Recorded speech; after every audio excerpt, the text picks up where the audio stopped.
El encuentro con la nación, tema de actualidad. Y se han iniciado los Juegos Olímpicos. La principal justa, es el principal evento deportivo a través de toda la historia. Después de eso uno pudiera decir que los Juegos, los mundiales de atletismo, después el mundial de fútbol y por supuesto el Tour de Francia y las grandes pruebas de ciclismo, como el caso del Giro de Italia, como el caso de la Vuelta a España, que entre otras, a finales de agosto y a principios de septiembre estaremos muy, pero muy pendientes de la actuación de nuestros ciclistas colombianos, que son los mejores embajadores.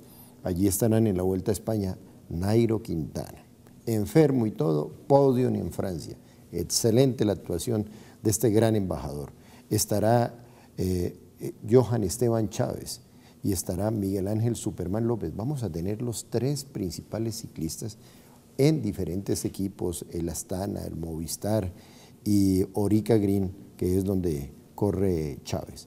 De modo que se mueve el asunto. En una olimpiada, aquí no tenemos la cultura de la olimpiada. Cuando juegan la Copa Suramericana, todo el mundo se pone la camiseta de Colombia, pero nos hemos dado cuenta que ha debutado Colombia y poco llama la atención cuando, imagínense, una medalla de oro vale todo. De modo que en eso, y en esto los medios somos culpables, las olimpiadas son las olimpiadas. Pues bien, hoy tenemos dos invitados muy especiales.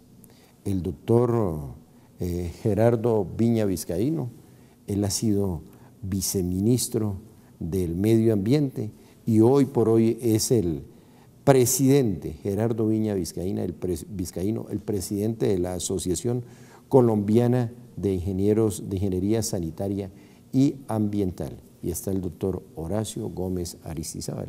¿Y qué tiene que ver el medio ambiente con el proceso de paz? Muchísimo. Acaban de sacar un interesante libro con un magistrado del Consejo de Estado que se denominan las evaluaciones ambientales estratégicas como instrumento para el desarrollo sostenible en Colombia. Doctor Gerardo Viña, bienvenido. Doctor Horacio Gómez, démosle paso aquí a nuestro invitado. El ambiente, los recursos naturales y las raíces del conflicto armado en Colombia. Ernest, muy buenas tardes y muchas gracias por Buenas tardes, buenas noches, buenos días, porque aquí lo ven en 37 países del mundo a diferentes horas. Las raíces del conflicto, si uno analiza la historia de Colombia, arranca en una disputa por acceso a recursos naturales porque es acceso a la tierra. Y eso es básicamente el origen de un conflicto que ya supera los 50 años, que nos tiene hoy a puertas de firmar un acuerdo de paz que es trascendental para el país y necesario, entendiendo el hecho de que la paz no se consigue con la firma del acuerdo, pero sí obviamente marca una inflexión en la historia de Colombia y permite abrir un escenario de recuperación de un tiempo perdido para la nacionalidad colombiana. Una interpretación, doctor. En ese tema que usted está tocando, hay una situación que se ha cuestionado de forma muy seria y muy alarmante, y es que precisamente una de las cosas que se trató en La Habana es terminar con la fumigación del narcotráfico, y eso ha conducido a pasar de 80.000 kilómetros a 140.000 kilómetros en mano de la coca. Por ejemplo, es que hay una solicitud de la FARC en ese sentido de no fumigar los cultivos de estupefacientes, lo que ha incrementado o ha doblado las tierras dedicadas a ese cultivo. ¿Cómo contesta usted esa pregunta? Yo tuve oportunidad cuando fui gobierno de manejar el asunto desde el punto de vista ambiental e impusimos el plan de manejo ambiental a las fumigaciones. Uno de los temas que hay que revisar a fondo, y en eso pues el gobierno creería yo que no se ha equivocado, es el reconocimiento que la fumigación genera un gran riesgo ambiental. No en vano tenemos que reconocer que en la frontera con Ecuador hay una moratoria y está prohibido fumigar a 10 kilómetros de distancia de la frontera precisamente por una situación que se generó a raíz de una disputa que fue llevada a las Naciones Unidas. Entonces no puede uno decir... ¿Y pagó una suma grande Colombia como indemnización al Ecuador? Entiendo que sí, pero más allá de la suma, el punto es, aquí hay que entender que cuando se utiliza una sustancia como el famoso Roundup con el coadyuvante povea, para matar un cultivo, estamos ampliando hasta 10 veces la cantidad de herbicida que se usa normalmente para tratar las hierbas malas en un cultivo. Entonces, ambientalmente hablando, existe un verdadero riesgo y siempre se ha dicho, se ha hablado acerca de la necesidad de estudiar a fondo el efecto residual. Producto de esa circunstancia y de que la concentración que se emplea tradicionalmente es muy alta, entiendo yo, porque no he estado siguiendo con detalle el asunto, que el gobierno nacional tuvo la necesidad de revocar el uso del herbicida como se usaba tradicionalmente. A petición de la FARC salió en la prensa. No necesariamente creo que eso esté en los acuerdos de la FARC, porque necesariamente la FARC, entiendo, porque hay que esperar a que salga todo el acuerdo, hay un compromiso de suspender toda actividad relacionada con este tipo de hechos. Y eso necesariamente abre la puerta a que otros actores armados, bandidos y demás, cojan ese terreno abonado. Uno de los grandes problemas por los cuales se ha afincado el narcotráfico y el desarrollo de cultivos ilícitos en estas regiones del país es precisamente porque no hay oportunidades legítimas, reales ni positivas para los campesinos. Y ahí es donde tiene que aprovecharse este momento de cambio en el país para enfocar el esfuerzo en las 5 décadas perdidas que ha tenido Colombia en el campo. Pero se habla de que en este momento hay 600.000 familias que viven del cultivo del narcotráfico. Y entonces, para poder acabar con la droga habría que dar una ocupación a esas 600.000 familias. ¿Esa cosa cómo se va a afrontar? Pues mire, yo no soy obviamente miembro del gobierno, pero hemos hecho propuestas que son bien interesantes. Lo primero que hay que entender es, le doy una cifra significativa. Colombia hoy importa 10.8 millones de toneladas de comida, que podría estar produciendo... ¿10 millones de toneladas? Millones de toneladas de comida. ¿Exporta Colombia? Importa al año. Pero mire, vamos a una pausa. Es increíble esto de que Colombia hoy por hoy esté importando comida, cuando tenemos 30 millones de hectáreas para ponerlas a producir. ¿En qué país vivimos, por Dios? Y esto es producto de esa apertura económica, de ese monetarismo, de ese capitalismo salvaje que nos dejó, miren, una situación con esta, importando, de ser exportadores de comida, hoy estamos importando comida. Ya regresamos.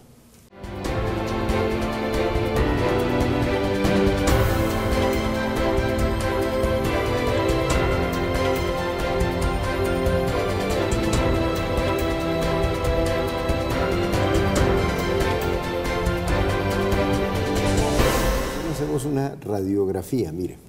Es increíble las mentiras que se le dicen a una sociedad. Voy a poner el ejemplo de Bogotá. En Bogotá, una campaña del actual alcalde Enrique Peñalosa dice: estamos tapando huecos. Y uno pregunta, ¿tapando huecos? Suban por la 78 entre carrera 11 y carrera séptima. Oiga, huecos por todo lado. Por ahí donde vive el procurador. Pasen por la carrera cuarta entre calle 70 y calle 78, huecos por todo lado, estamos tapando huecos. Alcalde, con esa plata que usted gasta en publicidad, diciéndole mentira a la ciudad, ¿por qué no tapa los huecos verdaderamente, alcalde Peñalosa? Alguien dijo, fue tan malo la alcaldía de Petro que tuvimos que elegir a Enrique Peñalosa, y todo parece que fuera verdad. Doctor Horacio, le voy a hacer una pregunta como presidente del Centro de Estudios, a usted como presidente que es del Centro de Estudios Colombianos. Oiga, la crisis que se generó por la escogencia de 3 personajes para ser procurador, para ser presentada esa terna al señor presidente de la República.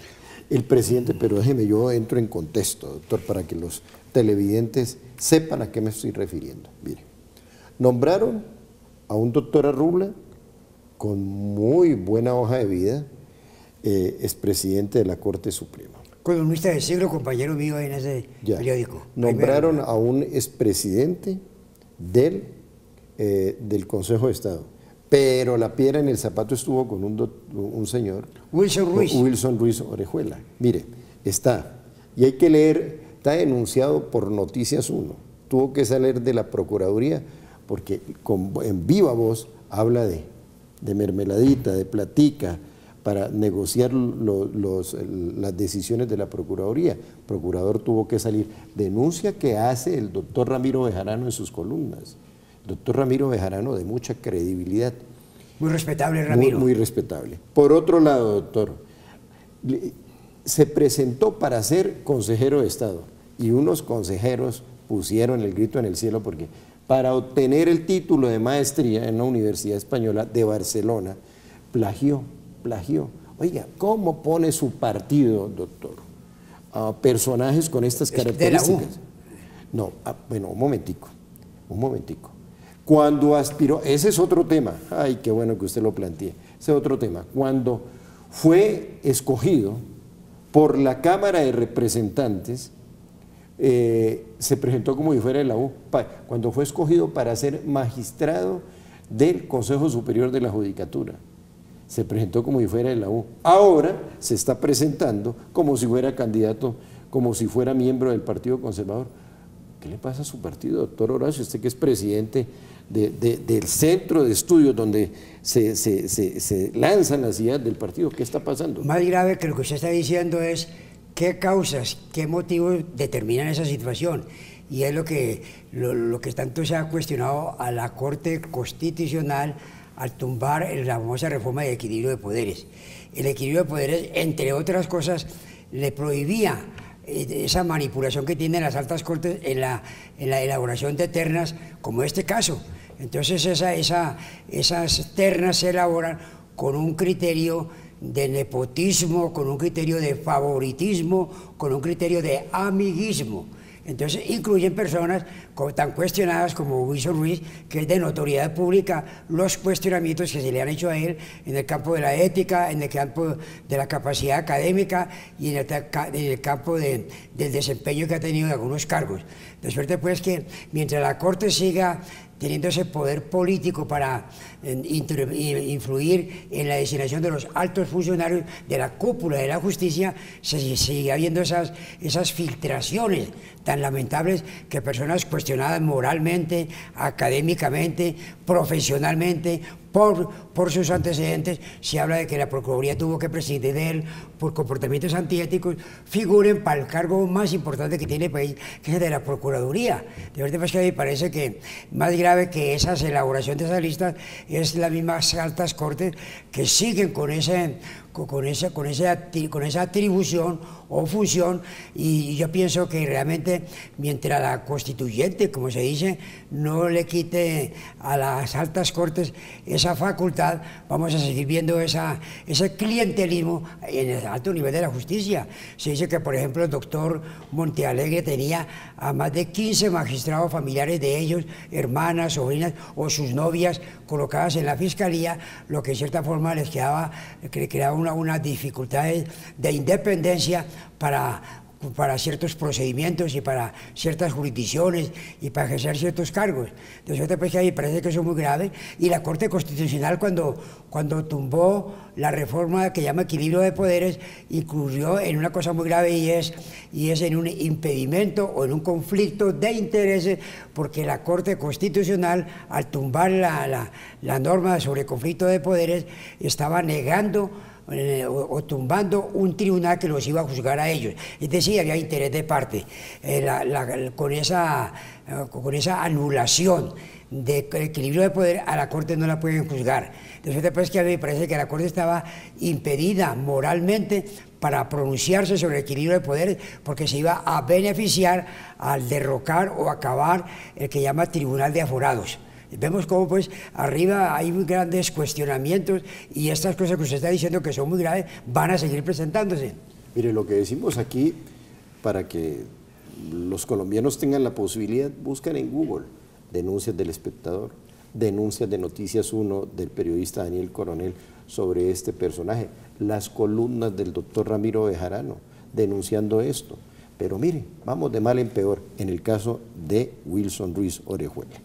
Doctor Gerardo Viña, ¿cuál es la importancia de las evaluaciones ambientales estratégicas? Hagamos pedagogía sobre ese tema, que está consignado en su nuevo libro. Un tema muy importante en la planificación del desarrollo de las acciones del Estado es precisamente el de garantizar la incorporación de la dimensión ambiental en todos los actos de gobierno. ¿Eso qué implica? Cualquier política pública y en consecuencia con ello cualquier desarrollo normativo debería analizar y considerar las implicaciones que la decisión que se vaya a tomar en materia de política o regulación pueda llegar a tener con el territorio y en general con el ambiente y el entorno, lo cual repercute seriamente en la comunidad y en los ciudadanos. Por años, y a pesar de que el Código de Recursos Naturales desde el año 74 estableció como principio del Estado colombiano la consideración de la naturaleza como bien común, que tiene el nivel de máximo interés constitucional por lo que representa para la pervivencia de la raza humana y para la sostenibilidad de los colombianos, estableció la primacía del ambiente y por lo tanto decía que cualquier actuación pública debería tenerlo en cuenta. Esto, no obstante esa situación, vemos claramente que a través de los años el desgreño de la naturaleza es incremental, la falta de coherencia en la actuación de las diferentes entidades públicas que regulan y administran el territorio genera una cantidad no solo de vacíos, sino de decisiones que van en contravía de los patrones de desarrollo. Ejemplo de ello, los problemas grandes que hoy en día tiene la minería, que reviste la minería. Hoy también se habla, doctor, de que cada año en Colombia 500.000 hectáreas son destruidas por la lucha antiecológica, y se habla mucho de organismos de tipo ambiental, y que son, no todos, pero que algunos organismos de tipo ambiental son focos burocráticos que son muy impotentes, y a la hora de la verdad sigue incrementándose en la cantidad de kilómetros cada año que se erosionan y que se destruyen. ¿Qué opinas sobre eso? Pero les voy a pedir un favor, ya regresamos, una pausa.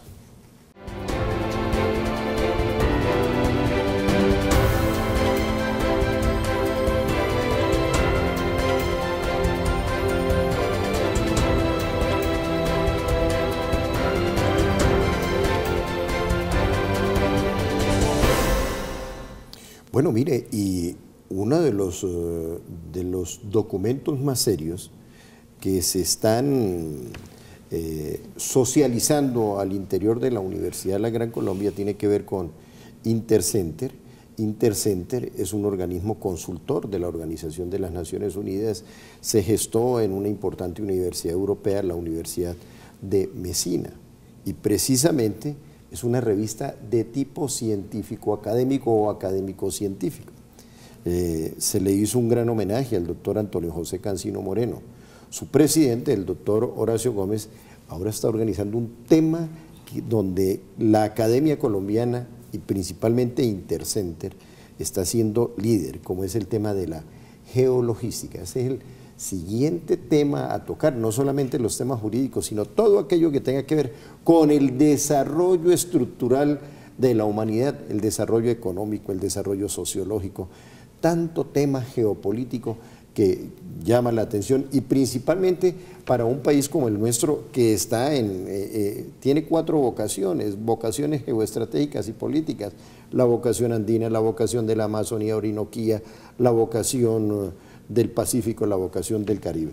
De modo, doctor Horacio, que la Universidad de la Gran Colombia con este tipo de documentos está colocando un punto muy alto a nivel académico. Sobre todo con un eslogan muy cierto, que uno de los principales problemas de cualquier país del mundo es el tema de la seguridad, el tema de la justicia. Un país puede vivir sin puestos de salud, puede vivir sin puentes para la comunicación, sin vías. Vivirá mal, pero vivirá, pero sin seguridad no se puede vivir. Y se está diciendo que el tema de la seguridad implica la prevención del delito y la resocialización de los excarcelados o delincuentes que recuperan su libertad. De cada 10 delitos que se cometen, 7 lo cometen reincidentes. De suerte pues que la Universidad de Colombia está cumpliendo una gran labor en el campo de la prevención del delito, diciendo que la mejor justicia no es la que resocializa, sino la que evita el delito, y que en las cárceles los buenos se vuelven malos y los malos se vuelven peores, y que hay un tema de la educación que es tan importante, y Víctor Hugo ya lo decía: cada escuela que se abre es una cárcel que se cierra. Y también en el campo de la recreación, lo que decía Gerardo al principio, el deporte. El deporte no solamente es recreación, el deporte es salud, el deporte es recreación sana. Un cuerpo enfermo, un cuerpo amargado es un estado potencial para el delito. De suerte pues que la Universidad de la Gran Colombia está trabajando mucho el tema de la seguridad desde el ángulo de la prevención, para que no haya tanta delincuencia, y desde el ángulo de la resocialización, para que los excarcelados se resocialicen y no reincidan. Doctor, pero la seguridad, doctor Horacio, arranca y se inicia con un recurso natural y una naturaleza sana. Un país que vive de espaldas a la naturaleza difícilmente va a construir un escenario sano para los ciudadanos. Eso me motiva a hacerle una pregunta. ¿Cierto? El paradigma del desarrollo sostenible y la gobernanza ambiental bajo ese criterio.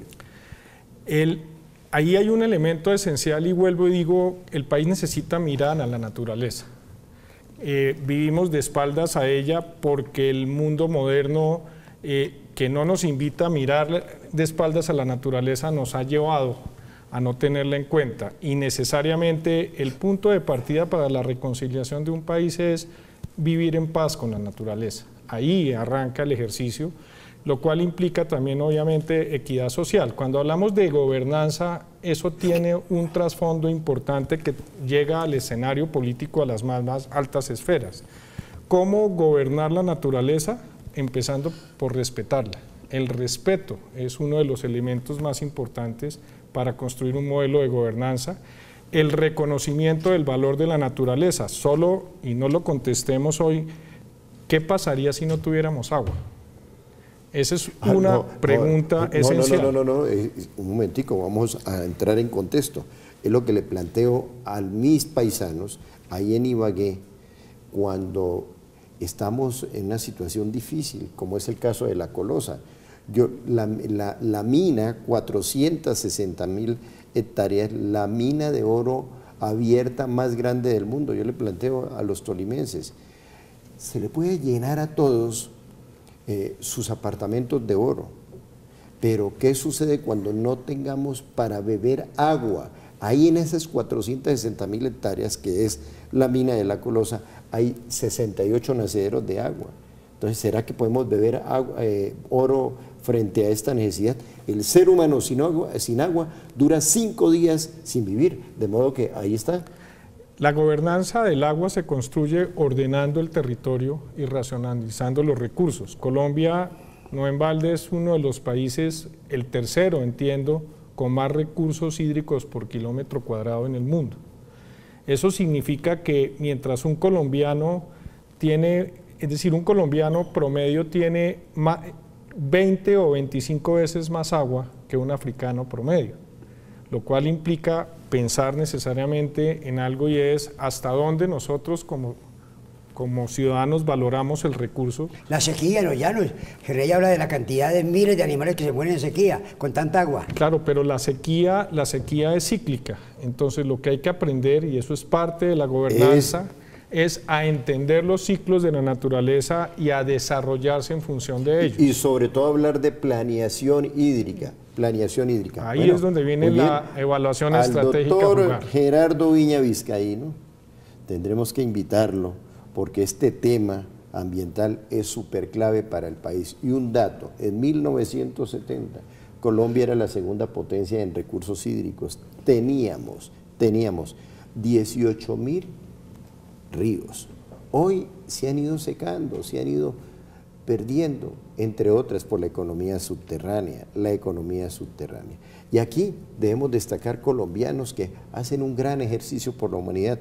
El caso del médico oftalmólogo Eduardo Beitergel, se fue para el Banco Magdalena, tiene su epicentro en el Banco Magdalena y desde allí está trabajando por la recuperación del río Magdalena, no solamente desde el punto de vista de la navegabilidad, sino de la salud. Colombianos que se destacan. Que Dios les bendiga.